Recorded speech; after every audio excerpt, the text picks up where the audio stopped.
Forward students discuss करते हैं inter conversion of various concentration units of solution कि किस तरह से हम फार्मूलाज को इंटर कन्वर्ट करके अपने न्यूमेरिकल प्रॉब्लम्स को सॉल्व कर सकते हैं। Calculate the molality of 8% wait by wait NaCl solution. तो स्टूडेंट्स आपको 8% wait by weight solution given है, आपने उसकी मोलैलिटी कैलकुलेट करनी है। तो सबसे पहले हम स्टूडेंट्स क्या करेंगे कि मोलैलिटी कैलकुलेट करने के लिए हमें मास ऑफ सॉल्वेंट पता होना चाहिए इन किलोग्राम्स। हम सबसे पहले देखेंगे कि आपके पास 8% वेट बाय वेट सोल्यूशन है, तो आप उसको कैसे कैलकुलेट कर सकते हैं।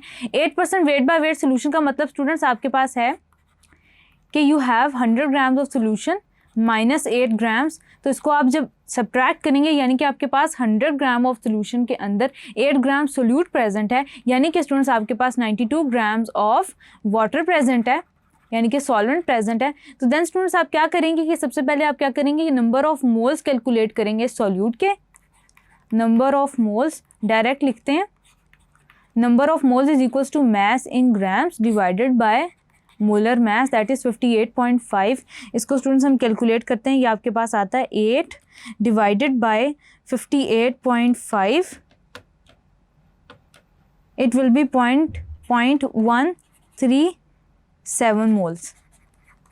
देन स्टूडेंट्स ये आपके पास आ गए नंबर ऑफ मोल्स। अब स्टूडेंट्स आपने क्या करना है, इसको डिवाइड कर देना है volume of solvent in kilograms. इसको स्टूडेंट्स आप किलोग्राम्स में कन्वर्ट कर देंगे, तो आपके पास कैसे करेंगे कन्वर्ट, सबसे पहले 92 को आप डिवाइड कर देंगे 1000 के साथ।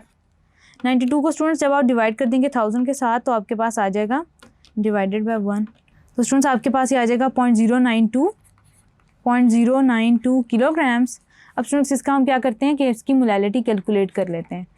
मोलैलिटी, अब स्टूडेंट्स हमने number of moles already calculate किए हैं, तो आप डायरेक्ट ही इसको डिवाइड कर देंगे। 0.137 divided by 0.092, 0.137 divided by 0.092, it will form 1.489, यानी कि स्टूडेंट्स आपके पास जो मोलैलिटी आती है वो आती है 1.489 मोलर। तो स्टूडेंट्स इस तरह से आप कैलकुलेट कर सकते हैं। आप कैसे, आपके पास students weight by weight solution NaCl का गिवन था, उसको आपने क्या किया, उधर से आपने उसको इन्फर किया कि आपने इसके जो है मास ऑफ सॉल्वेंट कैलकुलेट करना है। देन आपने नंबर ऑफ मोल्स कैलकुलेट किए, देन आपने students volume of solvent kilogram से डिवाइड कर दिया। देन स्टूडेंट्स आपके पास एग्जाम्पल नंबर 7 है कि hydrochloric acid is available in the laboratory is 36% weight by weight, यानी कि 36 grams in 100 grams of solution, यानी कि स्टूडेंट्स आपके पास the density of HCl solution is 1.9 gram per centimetre cube, यानी कि स्टूडेंट्स आपको डेंसिटी गिवन है, आपने क्या करना है, बताना है मोलैरिटी ऑफ HCl सोल्यूशन कितनी है। यानी कि स्टूडेंट्स आपके पास क्या है, मोलैरिटी ऑफ सोल्यूशन उन्होंने डिस्कस किया हुआ है कि आपके पास कितना आता है। तो सबसे पहले स्टूडेंट्स आप क्या कर रहे होंगे, सबसे पहले स्टूडेंट्स आप अपनी कैलकुलेशंस कर रहे होंगे कि आपने कैलकुलेट करनी है मोलैलिटी। मोलैलिटी आप कैलकुलेट करने के लिए स्टूडेंट्स आप क्या करेंगे, सबसे पहले आपने नंबर ऑफ मोल्स कैलकुलेट करने होंगे। कैसे, सबसे पहले स्टूडेंट्स आपने क्या करना है कि आपको अच्छी तरीके से पता है कि आपके पास if you have density of HCl solution that is 1.19 gram per centimetre cube, तो इसका मतलब है कि 1 gram has 1.19 centimetre cube of HCl solution, यानी कि 1 gram of HCl is present in 1.19 centimetre cube of solution. यानी कि स्टूडेंट्स आप क्या करेंगे कि इसका आपने मास कैलकुलेट कर देना है 1000 सेंटीमीटर क्यूब ऑफ सोल्यूशन के अंदर। 1000 centimetre cube of solution of HCl solution will have HCl 1000 multiply by 1.19, इसको आप मल्टीप्लाई कर देंगे तो स्टूडेंट्स आपके पास आ जाएगा 1190 ग्राम्स, यानी कि स्टूडेंट्स आपके पास 100 grams of solution has 36 grams of HCl। Then students आपने क्या करना है कि 1 ग्राम का आपको पता है कि कितना होगा, 1 gram of solution will be having how much, 36 divided by 100। Then students आप क्या करेंगे कि आपको पता है कि 1190 ग्राम में कितना प्रेजेंट होगा HCl, यानी कि 1190 ग्राम ऑफ HCl सोल्यूशन के अंदर कितना आपके पास HCl प्रेजेंट होगा, वो आपने कैलकुलेट करना है। 1190 gram of solution contains 36 divided by 100 into 1190, 36 multiply by 1190, 428 by 100, यानी कि स्टूडेंट्स आपके पास ये तकरीबन आ जाता है 428 428.4 ग्राम्स। तो स्टूडेंट्स आपके पास ये वैल्यू आ जाती है। अब स्टूडेंट्स आपने क्या करना है कि आपके पास पता है आपके पास ग्राम्स में HCl की ये वैल्यू आ गई है। आपने क्या करना है, नंबर ऑफ मोल्स कैलकुलेट करने हैं। तो आपने अपना जो फॉर्मूला है नंबर ऑफ मोल्स वाला वो आप इस पर अप्लाई कर देंगे। Number of moles is equals to mass in grams 428.4 divided by students molar mass आपके पास HCl का आ जाता है 36.5। इसको हम डिवाइड करेंगे तो जो स्टूडेंट्स आपके पास नंबर ऑफ मोल्स आएंगे they will be equal to the molarity of HCl solution. 428.4 divided by 36.5 it will be 11.73 moles. यानी कि स्टूडेंट्स जितने आपके पास मोल्स है वही आपकी मोलैरिटी को रिप्रेजेंट कर रहे होंगे, यानी कि आपके पास 11.73 मोल्स ऑफ HCl प्रेजेंट है पर decimetre cube of solution. Moving forward students इसी की रिलेटेड एक और एग्जांपल कैलकुलेट कर लेते हैं, उसको देख लेते हैं कि हमने कैसी कैलकुलेशंस करनी है। 9.2 molar perchloric acid is available in the market. The density of this solution is 1.54 gram per centimetre cube. What is the percentage by weight of perchloric acid. यानी कि स्टूडेंट्स आपने percentage by weight calculate करनी है।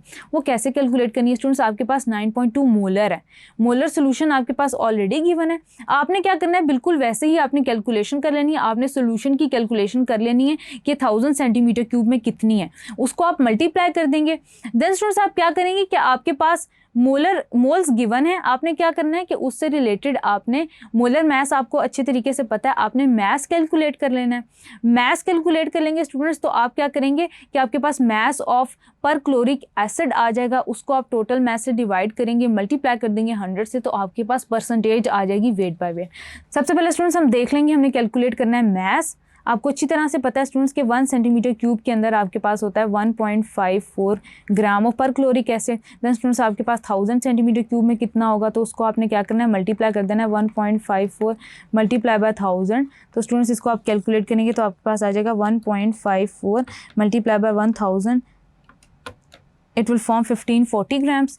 यानी कि students आपके पास जो mass of solution आ जाता है वो आपके पास आ जाता है 1540 ग्राम्स। देन स्टूडेंट्स आपके पास आ जाता है कि इस मोलर क्वांटिटी से आपने कैलकुलेट करना है mass of perchloric acid. तो स्टूडेंट्स आपके पास क्या है कि आपके पास नंबर ऑफ मोल्स गिवन है, number of moles is equals to mass in grams, mass in grams is equals to multiply कर देंगे नंबर ऑफ मोल्स